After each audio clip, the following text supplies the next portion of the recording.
Hey, this is Nicole Kelly, host of Loud and Proud. Thanks for listening to the following broadcast on Public House Media. Hi, everybody. This is Baxter Colburn from Public House Media. From all of us here at PHM, we'd like to thank you for your support and wish you a very Merry Christmas and a Happy New Year.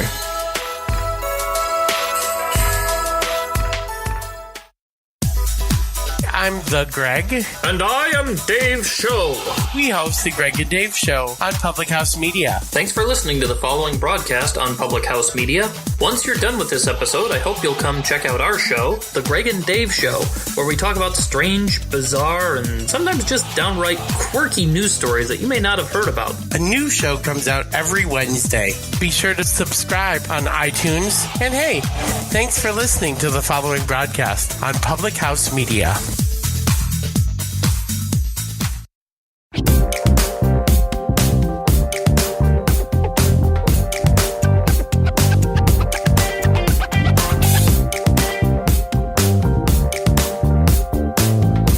What's up, Fantasy World? I'm Kevin Wells. Welcome to another edition of Fantasy Wizards. Glad to be back with you guys here. I'm in a new spot. I'm in my living room now instead of my normal bedroom. So, Scott, thanks for being on the show again tonight. How are you doing? I'm doing great. You know, it's a great time of the year. I was talking on Tuesday about how I made 5 out of the 7 leagues I'm in. I made the playoffs, and I managed to get 4 buys out of that. So I've got a quiet week coming up. Yeah, it is playoff week. It is an exciting time for fantasy football players, especially if you are in the playoffs. I managed to make the playoffs in one of my leagues. My other league, I finished a half game out.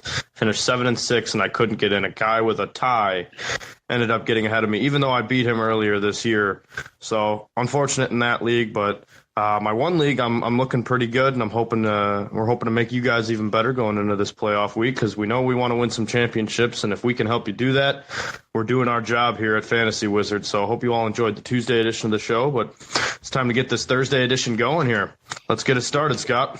Well, and Kevin, you know this, I mean, all year, no matter what, you know, people are concerned about injuries, but this time of the year, there's no margin for error. So I want to just run down some injury updates, and we can go pretty quickly. But as of today, Thursday night, people who are likely to play, unlikely to play, and game time decisions. So Mark Ingram is playing. He's active. So that's the. I did hear that. So if you were worried about the turf toe, it looks like he's healthy and good to go. Looks like Matthew Stafford's going to be good to go. Looks like Kelvin Benjamin practiced fully today, and he could be good to go as well. Sterling Shepard should play, as well as Greg Olsen, Matt Forte, Kevin Hogan, Will Fuller, and Jimmy Graham. Guys unlikely to play: Joe Mixon, Robert Woods, Damian Williams, and Adrian Peterson. Now, here are the ones to be weary of, Kevin. Tyrod Taylor's going to be we won't know about him until at least after tomorrow's practice. Zach Ertz hasn't cleared concussion protocol. When you consider he's hurt and Gronkowski's suspended, some people might be looking for a tight end. Amari Cooper's ankle, he's going to test it again tomorrow. Jordan Reed likely won't play. Doug Martin, not sure about. And showing up on the injury report, Robbie Anderson, and there's a good chance he may not play. So those are some high-profile players that people have to worry about. A lot of game-changing type of players, too. Let's start with the likely to play. Stafford's fingers were taped at practice today. He was throwing at about 75%, according to their beat writers. So he's a guy I'm still going to start. It's one of those where you have to wait till Sunday. It's just to be precautionary, especially in this first round of the playoffs. Every move you make matters. So Kelvin Benjamin, he's still playing hurt. Tyrod Taylor, one to talk about. He's probably not going to play this week, from what I've been hearing. So Kelvin Benjamin's a guy you really want to probably put on your bench, even if he is playing healthy, because we all know how the backup did in his first half performance a few weeks ago with those 5 interceptions. Eli's back at the helm for Sterling Shepard. Shepard should be a good to go. You're definitely going to want to start him just because I think Eli Manning, he's going to play with a chip on his shoulder. This is one of those games he's going to prove Ben McAdoo, who was just fired this week, he's going to try and prove him wrong. Ingram, toe is not an issue. Definitely a good start today. Atlanta defense, not great, not bad. They're right in the middle of the pack. According to run defense, they give up about 115 yards a game, and Ingram's been having a career year behind in the backfield, so he's a definite start for me. But here's one guy I really want to talk about because you may be thinking about not starting him, and that's Matt Forte. This Denver defense that he's playing this Sunday is an absolute train wreck, and Matt Forte had a lot more time in the red zone last Sunday. He got more touches than normal. He could be really taking over as the guy maybe in the red zone for them, and I'm starting him. I think from here on out, Matt Forte is a guy you're going to want to start. He's a guy that's going to get you points and maybe some more touchdowns. He could become that red zone target like I just said. Hogan, Gronk suspended, so Hogan's going to see a lot of balls thrown to him. We all know Julian Edelman's missing the year. You could also see the Patriots maybe rely more on their run game, but we'll talk about more like that in a bit. But, yeah, with Zach Ertz, that's probably the biggest name on this list. He's been the best tight end all year, number one wideout in Philly, and he's in one of my leagues, the league I'm competing in, so it's a big blow to my team. I got to figure out a way to get him going or get him going, get another guy to fill him in. And if any of you guys have questions or things for me, I'd greatly appreciate it because I need to get going on that. Yeah, and there's some other guys out there. So Delaney Walker's a little banged up. It looks like Clay's healthy, but we talked about the quarterback situation in Buffalo. So there might not be a lot out on the waiver wire if you're looking for a tight end. But you did mention, or we did mention at least, that there's an injury to Adrian Peterson. And yes, he was. Donnell had asked me a question. Apparently, he's in the playoffs. He's looking to pick up one of these two running backs with Peterson being out, and Peterson was one of his running backs. Curran Williams, who is the backup to Peterson in Arizona, or Orleans Darkwa. Now, Darkwa's playing against a softer Dallas defense. Curran Williams, on the other hand, is playing against the Titans defense that's pretty good against the run. Neither player is a superstar, but if you had to pick one of those players, who would you pick? I really liked Kerwin Williams last week. Personally, I know he's going against a tougher run defense, but I'm still starting him. I like the way he looked last week. He had just under 100 yards on the ground with Adrian Peterson out, and he was the majority of that offense. I don't expect that to change. Arizona really has a run-first kind of mentality. So I'm going to start Kerwin Williams. All right. I'm kind of torn. I guess I'd go Williams too, just because, maybe they're at home, even though they're playing a tougher defense. I like that play. Marcus is looking for two running backs. Now, here's a guy who's on the rise in Rex Burkhead, although at any given time, Bill Belichick could pull the rug out from under us and give him 5 carries next week. But he's looking for 2 running backs. I guess he's got a starter, and he's looking for another running back and a flex out of these 3. So Burkhead, Todd Gurley, or Duke Johnson. Now, Duke Johnson's an intriguing play because he's playing against the Green Bay Packers defense that's terrible. Johnson's had some good numbers, surprisingly quietly good numbers in Cleveland. Gurley, you have to start, I think. So really, out of those, Burkhead or Duke Johnson, which one of those 2 would you go with? I think Bill Belichick's hands are tied. I think you got to start Burkhead here. You don't have Gronk this week. I don't know if we're going to hear about his appeal. He did appeal his suspension for that horrible hit on a sideline. Very dirty, very boneheaded, stupid play. But I think Burkhead's going to get the majority of the touches on offense this Sunday just because I think Tom Brady's hands are tied. He's going to have either Amendola to throw to or he's going to either have or Chris Hogan, both guys that I don't know if he has a lot of faith in. So I think I'm definitely starting Todd Gurley. Todd Gurley's been unbelievable this year. You have to start him.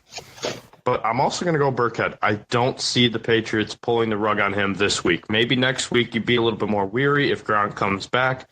But as of right now, no. Burkhead's my guy. I'm going with him. I agree. I'm going to say Burkhead as well. We'll run through a few of these questions, then we'll get into the meat and potatoes of some of these games. Al's looking for a quarterback. It's funny because these 2 quarterbacks are playing against each other. Case Keenum or Cam Newton. I'll tell you what, Case Keenum's been really, really good. Cam Newton's had some decent stats, but he's been inconsistent. Minnesota's defense is pretty solid. I mean, if I got to pick one of those 2, who would have ever thought when the season started that I'd be saying Case Keenum over Cam Newton? But that's the way I'm leaning this week. Oh, Case Keenum 10 times out of 10 in this one. He had 27 2 weeks ago, and he put up over 33 points in fantasy last week. And Cam Newton is a guy who really struggles for whatever reason, he really struggles against the Vikings. I mean, his last couple times out there, he's thrown 4 picks and 2 interceptions against the Zimmerman defense. So for me, it's a no-brainer. It's Case Keenum. Keenum has been, he's got to be in the MVP category right now. I don't think he'll win it just because the other quarterback plays this year. We've had some really good quarterbacks in the league this year with Brady. I mean, I wish I could say Rodgers, but unfortunately not for him. But we've had a lot of good quarterback play. Yeah, Carson Wentz has been amazing. Yeah, that's what I was going for, Carson Wentz. But I think you got to start Case Keenum in this one. He also has to be in that category for MVP. He's a start 10 times out of 10, even for the rest of the year. I like Case Keenum a lot. Yeah, I as well. Kevin Wells, Scott Wisniewski's Fantasy Wizards on Public House Media. It's our Thursday edition as we get you ready for the week's play. A couple more questions. This one's pertinent to tonight's game. Again, 2 players going against each other. I guess we better answer this question now in the next 45 minutes. Yeah, we got to get it going. he needs a wide receiver, Mike, and it's a PPR league. Mike Thomas, Julio Jones. Julio Jones had a huge week 2 weeks ago. He's had some pedestrian weeks, including a 2-catch for 10-yard week last week. Mike Thomas doesn't get the big yards that people had hoped because Breeze isn't throwing the ball down the field, but he's getting a ton of catches, 6-7 catches a game. Boy, this is a tough one. He can only pick one. Who are you picking? Well, Julio's a star for me every week, and that's just because the Falcons are in that spot now where they're trying to make the playoffs, and the running game hasn't been anything this year. Watch for Tevin Coleman this week, though. He could be a guy to look for. But right now, definitely going Julio on this one just because he's a guy that's going to step up in this big rivalry matchup tonight. And I just don't see any reason to bench him. You got to put him out there for sure. I just don't see any sort of reason, despite Michael Thomas having a great year and Drew Brees at the helm. The only thing you could really vouch for is if Mark Ingram really is hurt, but he's not. They've said his toe that isn't an issue. So Brees it's going to be a pretty even offensive game from the Saints standpoint. So I'm going Julio Jones here, Scott. I want to know, and he didn't give me any details, I want to know who else Sam has that he can only choose one of these 2. So he must have another receiver that's a no-brainer. Maybe it's I was going to say, there's no way. You want to start both of those guys, right? Right. So I don't know. Obviously, he must be stacked if he's in the playoffs, but not stacked enough to get a bye, which is kind of interesting. But, yeah, I think it's hard. Julio Jones was a first-rounder. I think it's really hard to not start him. I mean, you just have to live and die with your studs, especially this time of the year. So I think I agree with you. You never know when they're going to go off. You never know when they're going to have an unreal game, 3 touchdowns. That could come for Julio. He hasn't had one of those in a little bit. He had a great game, like you said, 2 weeks ago, but there's no reason not to start him in this game, especially in a rivalry game where he's going to be playing his you-know-what off. So. Absolutely. Hey, Kevin, this one isn't a misprint. Chris asked us this question last week. He was on the verge. He made the playoffs, and he's asking the same question: quarterback, Josh McCown or Derek Carr? Now, Carr will have Crabtree back. He's playing a terrible Chiefs secondary, and Cooper may play as well. McCown, on the other hand, has been very good as well, but he might be without Anderson, his top receiver. I like McCown. He's been the better quarterback as far as consistency goes, but I think the matchup to me makes me feel Derek Carr. In fact, Carr, last time he played the Chiefs earlier this season, threw for 417 yards. I got to agree with you on this one, Scott. Originally, I would have said Josh McCown just because the last couple of weeks he's been phenomenal. Amari Cooper is up in the air right now. They said in practice today he has a noticeable limp, so if it's noticeable enough, we're a few days away. It could be a Sunday start for him, but I got to go Carr. Carr, like you said, those 417 yards last week, or not last week, the last game he played against them. There's really no argument for me to put McCown in this one. He's going against a tougher secondary, but it's tough. It's, once again, you could start McCown because he has had a couple great weeks in a row, almost 30 points in his last 2 weeks, fantasy-wise. But your safer bet is definitely Derek Carr on this one. Yeah, I think I agree 100%. By the way, our friend Greg from the Greg and Dave show is checking in. He's saying hello, and hello, Greg. It's hope you're doing Greg, well. How are you? we haven't actually spoken. I haven't physically spoken to Greg since our draft back in September. Well, yeah, early September. So hope all is well. So here's another question, and this is a tough one for Brian. Brian wants to know if he should start Carlos Hyde or Theo Riddick. I'm starting to just throw the towel in on Hyde. Theo Riddick is been named the starter, even if Abdullah is healthy and able to play. Playing against the Buccaneers defense that got shredded by the Packers running game. I think you got to go Theo Riddick here.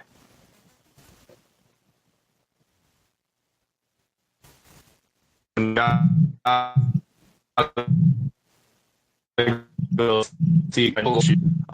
just don't see him being the number one back there. He didn't really do much against the Bears last week. Theo Riddick's a start for me in this one, no question about it. I really haven't been impressed with Carlos Hyde at all. All right, let's talk about tonight's game. So we already kind of helped somebody out who was wondering if he should start Michael Thomas or Julio Jones. So let's answer a few burning questions. Kevin, let's start with Alvin Kamara. Over, under 100 total yards.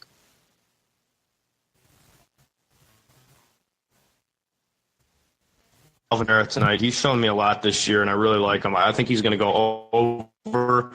In a rival matchup, these guys are going to step up. I'm going over for him. I really like the way he's played.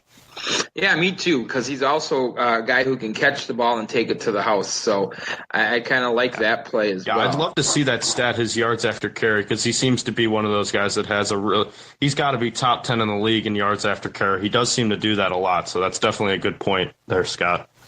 Who's a better play at quarterback, Drew Brees or Matt Ryan?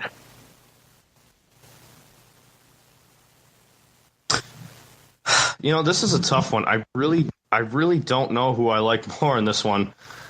Consistency-wise, I'm going to go Drew Brees, but I want to say Matt Ryan because I know they're fighting for a playoff spot, and we were just talking highly on Julio Jones in his great week a few weeks ago. This game's going to be – I think it's going to be a pretty high-scoring game, but I'm going to have to say Drew Brees on this one. I think he's going to get more of the touches. I think they're going to be weary with Mark Ingram. I just have to go with Brees just based on pedigree and based on the season he's had. I'll tell you what, this is one of 3 huge games in the NFC that will kind of help shape the playoff picture. Saints, Falcons, the other ones being, of course, Vikings, Panthers, and Rams and Eagles. I'm going to say Brees as well, but only because Matt Ryan's just been really inconsistent this year. Here's one, over-under for Devontae Freeman, 75 yards. I'm going to say under. I'm going to go under as well. Last week I said over, and he burned me, and he didn't do that. So I'm gonna rescind my prediction from last week, and I'm going to go under for Freeman. I think Tavon Coleman is going to get more touches tonight, and I think he's going to have a better game. He's someone I want to watch, especially in this one. So yeah, I'm definitely going under for Freeman. So far this year, really hasn't had the year he had last year. I mean, last year we were seeing him put up 2-3 touchdowns a game. This year, less than 600 yards on the ground so far, only 5 scores. I think he's still going under 75 for him. You know, a lot of people forget, though, he had that breakout year last year, but in game 1 last year, him and Coleman split carries. In game 2, Coleman got hurt, missed like 5 or 6 games. Freeman took that job, but this year it's been Coleman who's been healthy and Freeman who's been a little banged up. Yep. Lastly, Julio Jones, over under 75 yards. I'm going to go over. I think he's going to have around 120, 125 yards in this touchdown tonight. I think that's a pretty fair estimate for him considering how much we just talked him up. So hopefully he can pull through for us on that one. I think you're absolutely right as well. All right, let's talk about some of the other games. Burning questions. There's like 1 or 2 questions for every game here. We'll start Colts Bills. Over under T.Y. Hilton, 5 catches. I say under. You want to know what's funny? Before we get into that, I saw an article online about this game. Tickets selling for $4. Oh, man. That's pretty insane. I got a couple friends who are Colts and Bills fans, so they're having a good time joking about that. But I'm going to go over 5 catches for T.Y. Hilton this week. I don't like the Bills' defense at all. Ever since they're close to making the playoffs a few weeks ago and people started talking about it, they've fallen off completely. I think Hilton's going to have a decent game. I think he's going to have at least 6-7 catches in this one.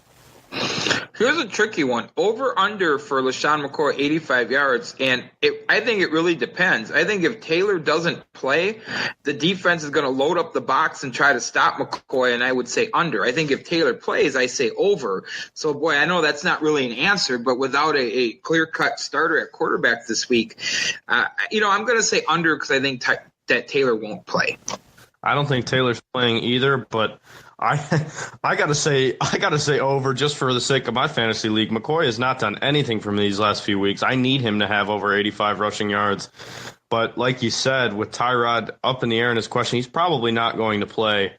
I'm going to have to say under. As much as I want to say over, I have to agree with you, Scott. They're going to load up, and they're going to be able to focus a lot. They're not going to have to focus on the quarterback too much. That situation over there is pretty dismal.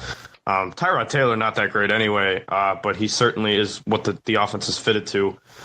And their backup, I can't remember his name off the top of my head, but I mean, it was his last showing was completely dismal. So I'm going under for McCoy. Yeah, I think you're right. Raiders and the Chiefs. Here's an interesting question that, again, 8 weeks ago we would never have thought to ask. Better play Marshawn Lynch or Kareem Hunt?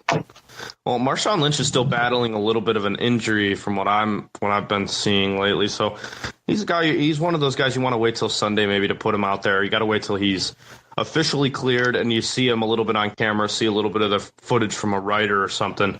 Because he could be one of those guys that's like, oh, I'm ready to play, but then you go out there and he's still playing with a little bit of a limp. I'm going to go Kareem Hunt. He's struggled these last few weeks. He started out the year fantastic. It's about time he breaks out. And I think that Lynch is still a little bit hurt. So that's the reason I'm picking Hunt. I don't know. The way Hunt has played lately, a pirate with a peg leg might be able to run for more yards. I'm going to roll the dice and say Hunt, but again, maybe I'm just being selfish. I have Kareem Hunt, and in the one league that I don't have a buy-in, I need him. So I'll say Hunt as well and hope I'm right.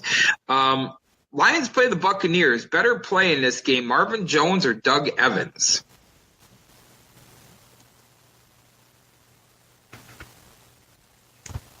You still there, Scott? Yeah, hi. Can you hear me now? I'm sorry. We lost a little bit of connection there. What was the question? The question is Marvin Jones or Doug Evans? Who's a better play?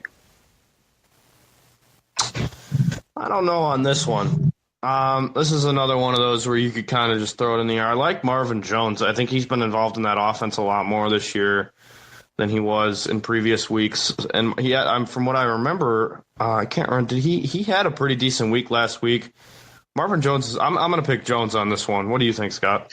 Yeah, me too. I think there's something wrong with Jameis Winston. He looked injured last week against the Packers. He had chances to run, and he didn't. He showed some bad pocket presence, and I think Marvin Jones is the play here as well. Packers-Browns, better play, Jamal Williams or Isaiah Crowell? I'll start with this one. I'm going to say Williams just because Crowell hasn't been that impressive, and the only way the Packers are going to move the ball, I think, anymore is on the ground. I was going to say the same. I like the way that Hundley's been playing these last couple weeks, but once again, we really haven't seen much out of the passing game at all. It's been a lot more on the ground, so I'm going to go Williams too. Browns with a pretty bad run defense, so I think this is a no-brainer for me. Williams, with the Packers pretty beat up on the running side of the ball too, he's going to get a lot of the touches, so I definitely think that's a good play. Speaking of bad defenses, the Packers are a very bad defense. Josh Gordon, over under 100 yards. He had 85 last week in his comeback and forth. He's going to have over. I predicted him to have over last week. I was wrong. He was close, but he's going to have over 100 yards this week. Josh Gordon, people forget how good he is, man. He's out of the league for a few years, and you forget how fast and how athletic he still is. He's going to burn that Packers secondary. I think King will be the necessary guy that's probably going to guard him. King's at out. The corner spot. Yeah, King's out. Hurt? Yeah, he's out for the year now. So. Then definitely, I didn't even hear about that. So definitely over 100 yards for Josh Gordon then, because that Packers secondary is not looking too hot. No, and remember, he had 85 yards against the Charger team that's number 3 against the pass. So that was a good pass defense. They're playing a bad one now. Boy, he's going to run all day. Cowboys take on the Giants. Here's an interesting question. Better play, Dak Prescott or Eli Manning? Now, my hunch is to say Dak Prescott because he has more options. But Eli Manning, like I said earlier in the show, is going to be playing with a chip on his shoulder. He wants to stick it to this Giants team. Although the coach that decided to bench him is gone now, he wants to prove that if this is one of his last matchups in a Giants uniform, which it very well could be, he's going to give it all he's got. That being said, I think your safer bet is still to play Prescott in this one. Dallas they've struggled immensely on the offensive side of the ball. They haven't been able to move the ball. Prescott's been really bad lately, but for me, this is a toss-up, but I think your safer bet is still Dak Prescott.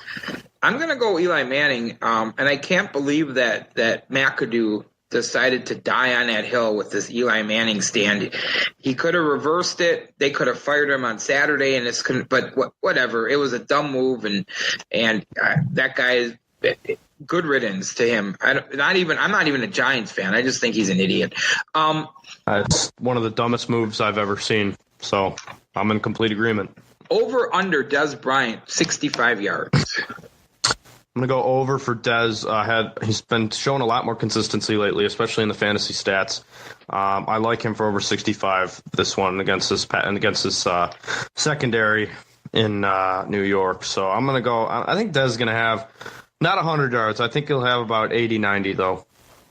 I think I read a stat where when they target him this year more than 6 times, they've I think they're 4-1 or something like that. So if they're smart, they're going to look for Dez Bryant, and I say over as well. 49ers, Texas, this is easy. Carlos Hyde, Lamar Miller. Yeah, no question, Lamar Miller. Carlos Hyde's been terrible all year. He's really been a nobody. The Bears shut him down last week, if that tells you anything. So no go for Hyde, definitely Lamar Miller. Couple for the Bears-Bengals game. Over, under for Andy Dalton, 1.5 touchdowns. Over. I think he's going to have 2 or 3. Bears have just not been able to get themselves together defensively all year. They're still beat up at the linebacker position. Trevathan played last week, didn't play very well. Bears pass rush wasn't as good as it has normally been. So I think Andy Dalton's going to have a little bit of an easier time this week. And with what they did last week, they didn't allow any touchdowns to San Francisco, but still lose the game. I just think strictly because of the pass rush and the lack of linebackers, which is what the Bears rely on in their defensive scheme, I think Dalton's going to have a relatively easy time. I'll go 2 to 3 touchdowns for him. The Robbie Gould revenge game. I'm going to say 2, so I'll say over as well. Speaking of that, A.J. Green, over under 80 yards. I feel over there as well.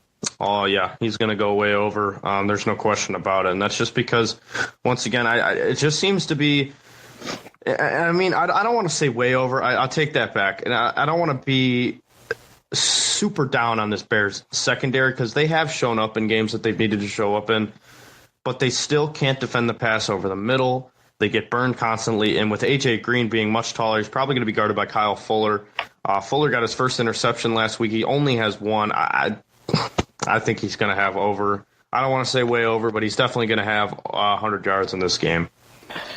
And I think the Bears, and I've been saying this, I don't know why there's games where he just kind of disappears, but Howard, 90 yards over under, what do you think? I don't know, man.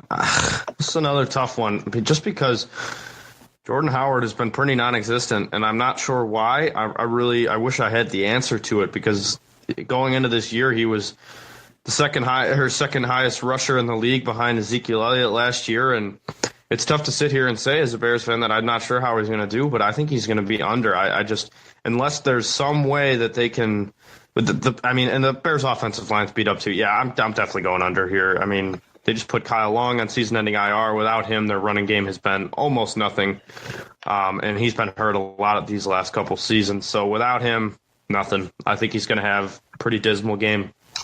Yeah, last 2 games, 20 carries, 44 yards for Jordan Howard. Vikings play the Panthers. Better play at receiver, Adam Thielen or Devin Funchess? Now, I will preface this by saying Thielen has been the better receiver, but Funchess is really the only guy right now, so he's going to get a ton of targets. I'm a Thielen guy. Sorry, a little bit of a connection issue right now. I'm getting a little bit of feedback and everything, but like you said, I like Adam Thielen too, Scott. I don't find a way to bench him. He's been getting touchdowns every single game.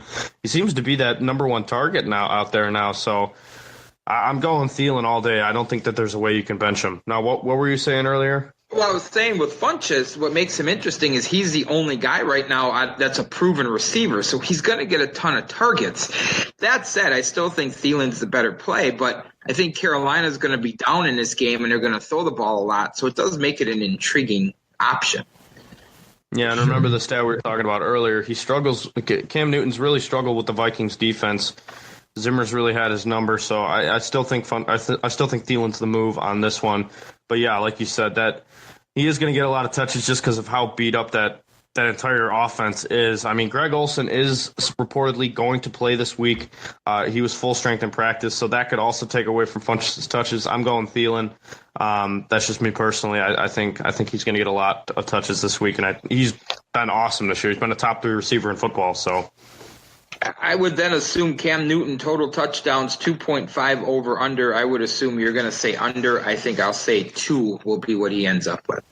I'm going to go under. I think he's going to have maybe 1 throwing, maybe 1 rushing. But yeah, I'm going under for him for sure. All right, now we move into the 3 o'clock games or the 3:25 games. Jets Broncos over under for Josh McCown 250 yards. Over.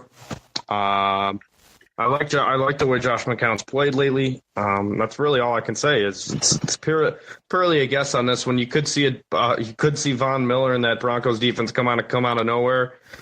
But right now, they've shown me absolutely nothing, and Josh McCown has showed me a lot. So I'm going over. Redskins Chargers over under Phillip Rivers 2.5 touchdowns. I'm gonna go over. I think he's gonna have 3. What about you? I agree. I say over, and I also say Keenan Allen for 100 yards. I say over. He's been on fire lately. I agree 100%. Yeah, it's so funny how the AFC has just completely changed that entire dynamic. We really thought that there would be a difference, different teams coming out of it this year, and maybe the Chiefs, maybe Oakland. Oakland had a lot of hype. Both those teams are pretty nothing now. The Chargers seem to be the team to beat now in the AFC besides the Patriots, which is really surprising. But, yeah, I'm going over for him. If only they could have figured out a way to win a couple of those early games. If they didn't have the kicker issues, they'd be easily in control of this division. No kidding. Titans Cardinals. Here's a really weird question. Better play, Marcus Mariota or Blaine Gabbert? Well, if you read a lot of stuff online about fantasy football, everyone is done with Marcus Mariota. He had a pretty good week last week, but that was his first good week in a long time. I'm going Blaine Gabbert. I am too. Again, who would have thought? Who would have thought? Yeah. When we did our first show that we'd even bring up Blaine Gabbert's name, but he's become relevant. Over under Larry Fitzgerald, 6 catches. I say over. Feed him the rock. Absolutely. Beat up backfield. Adrian Peterson was probably 60-70% of that offense. You can't really rely on the running game too much if you're the Cardinals. Fitzgerald's due to have one heck of a game. He's had a couple of good ones this year, but he's due to really break out one of these weeks. And with us coming down to the end and them fighting for a spot too, Fitzgerald definitely. I'm going over. I think he's going to have 8 or 9 catches this game. Here's an interesting question. Seahawks, Jaguars. I know the Jaguars defense, especially their secondary, has been really good. Russell Wilson, a dual threat. Over under 250 total yards for Russell Wilson. Well, the way he played against the Eagles, and the Eagles have probably the best secondary in the league. I know that's up to discretion, but just the way he played against the Eagles, man, I don't think there's any way you can argue that he's not going to have over 250 yards against Jacksonville. I know Jacksonville's had a really good year, very quiet good year, but they have. I'm still going over for Wilson. He's also in that MVP watch, like we were saying. I think right now it's Brady, Wilson, and Wentz. Also, you got to talk about Vikings, but I think he's going to have over. I agree. I absolutely think he'll, the way he runs the ball, the way he can move out of the pocket, the way he just kind of plays like he's on a playground, just kind of throws some balls up. I definitely think he'll be over. Better play, Fournette or Davis, who now seems to be the running back du jour for the Seahawks. Another tough one because Fournette seems to have lost his sea legs somewhere along the way. Davis seems to be that guy, but I'm still going Fournette. I think Fournette's I like him more, and I like the fact that the Seahawks are relatively healthy. Jimmy Graham's he's been battling a few things, but he's still likely to play this week. And he's been their number one red zone target this year. I think he's got 9 touchdowns in his last 8 games, something like that. So don't expect Davis to get a lot of touchdowns. Maybe he'll get a lot of yards on the ground, but touchdowns is where you're going to get the majority of your points. I think Fournette's going to have a larger role in this game, so I'm going Fournette. I agree, but that Seattle defense against the run has been pretty good in recent weeks, but I also like Fournette. All right, 3 more games here to wrap it up. Eagles-Rams, better play Carson Wentz or Jared Goff in a battle for playoff positioning? Battle against the 1 and 2 draft picks from a couple of years ago. I don't know. It's hard to bet against Carson Wentz, but Jared Goff's also been you can't really go wrong here. If you have both guys, I'm still starting Carson Wentz. Zach Ertz is hurt, though, so there's one thing that you can kind of, if you're trying to play into your checks and balances in your head, so maybe you do want to go Jared Goff. It's really up to your discretion. Me personally, hard to go against Carson Wentz. I think Alshon Jeffrey has been the rock there all year, and he's still healthy, and he's going to have a great game in Ertz's absence, so I'm going Carson Wentz. I'm going to go with Wentz as well, and Alshon Jeffrey just got paid this week, too, as he signed a contract extension, so good for him. Ravens-Steelers, Le'Veon Bell, over under 85 yards against a tough Baltimore defense. I'm going to go over. First off, and for my sake, he needs to have over. I need him to do well for me to win, so... it might be a little bit of a biased answer there, but I still think Le'Veon's going to have over 85 in this game. I believe he's really not had many under 100-yard rushing games this year. I'd have to check his exact stats, but I know that he's had, for the majority of the games he's played this year, he's had over 85 yards, and I'm no different here. I think he's still going to find his way to have about 100 yards on the ground. Yeah, I think he'll find a way to get close to that number. I say he's just going to fall just slightly short. What the heck? I'll be a little different there. Alex Collins on the other side, over under 75 yards. I'm going to say slightly under as well. I think you might see a little bit more Woodhead. Terrence West is cleared for a bigger role. He might get a couple carries. Buck Allen might get a couple carries. I like what Collins has done. I'm going to say slightly under 75. I'm going to go under, too. I think Woodhead's going to get him a lot more carries there than people think. So I'm definitely going under for Collins. The other question I left off is how many Steelers will get kicked out of this game, over under 1.5. But anyway, I'll leave that alone. And the Steelers and Cincinnati hate each other, but the Ravens and Steelers hate each other too. So this could get ugly. I was actually just looking up a couple of my stats here, and it turns out that Le'Veon hasn't had the year that I thought he's been having. So excuse me for speaking out of context there, but it seems these last 5 weeks. He has been under 100 yards, so maybe that's something to change your answer on. Maybe he will have under 85 yards in this one. So, well, and some of that has been just because of lack of, against the Packers, I think he had 95 yards on 20 carries. He should be getting 20 carries. They played the Titans a few weeks back. I think he had 10 carries. I mean, if they feed him the rock, even if he gets 20 touches, he's going to go over 100, but I just don't feel like, for whatever reason, they're just not giving him the ball like they should. All right, so they've been winning games too. They're 5-0 in their last 5, so I think that's due in part to Roethlisberger and Antonio just playing out of their minds. But yep. 100%. So now that brings us to the Monday night tilt: Patriots-Dolphins. Tom Brady, he won't have Gronkowski, but Brady does some weird things. So I put the over-under on Tom Brady touchdowns at 2.5. And you know what? You'd think maybe not without Gronkowski, but it's Tom Brady. Why not? Like, you can't predict anything that happens in New England. When you think they're going to run the ball, they pass. When you think they're going to pass, they run. When you think they're going to win by 40, they win by 7. When you think it's going to be a close game, they win by 3 touchdowns. I'm done That's trying why to. They're such a good team. That's Exactly. why they always got you on your toes. But so, I think with Brady against Miami, he just always, whenever I watch a Dolphins-Patriots game, he just always tears them up. It doesn't matter. He loves playing against his divisional opponents. I'm still going to go under for Brady. I think that you're going to see a little bit more of the run game this week. I could be very wrong because Belichick seems to always disagree with me whenever I make predictions about the Patriots, and I know I'm not alone in that respect, but I still think that they're going to get a lot more running. And with Gronk out, there goes one of your touchdowns for sure. I'm going to go under for Brady. I think he finds a way to throw 3, even if they run the ball a lot. I mean, he might swing one out to Burkhead, who can catch the ball. He might even maybe we'll see James White get back in the good graces. Yeah, you never know. That's a good name to think about too. Yeah. Last question of the week: better play at wide receiver, Brandon Cooks or Landry for Miami? I think Landry, just because they spread the ball around so much in New England. I think Landry's probably, and I think Miami's going to be playing from behind, which means more passes, which means probably a better fantasy day. That's a great point. I was going to say Cooks, but now that you mentioned that, I do think that you're going to be playing from behind more. So Jarvis Landry, yes, definitely. I'm changing my decision completely, Scott. You got me on that one. I think you got to go Landry. That's a very good point. They are going to be playing from behind. I don't think there's any way they win this game, so look for them. And also with the Ajayi trade, they really haven't had a solid runner back there since then, so they're going to rely a lot more on the pass, and they have these last few weeks. So I'm going Landry.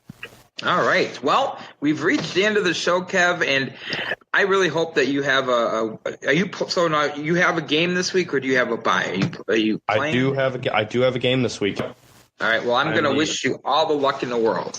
Oh, thank you so much. I'm getting close. I've never won a fantasy league before. I'll read you my lineup if I can find it here really quick. But yeah, as of right now, I mean, I'm just hoping to try and pull out a quick win. I would like to get to the finals. I was close in my fantasy baseball league, came up a little short. So here we go. Let me pull it up here. And you said you have bye weeks? I have 4 byes. I have 1 game, and I'm glad because I'm out of town. I'm at the Packer game in Cleveland, and I don't know if I'm going to have Wi-Fi. I'm happy that I don't have to worry about 5 lineups because, again, I don't know how much access I'm going to have to make last-minute changes. So it makes me very happy that I only have 1 lineup to worry about this week.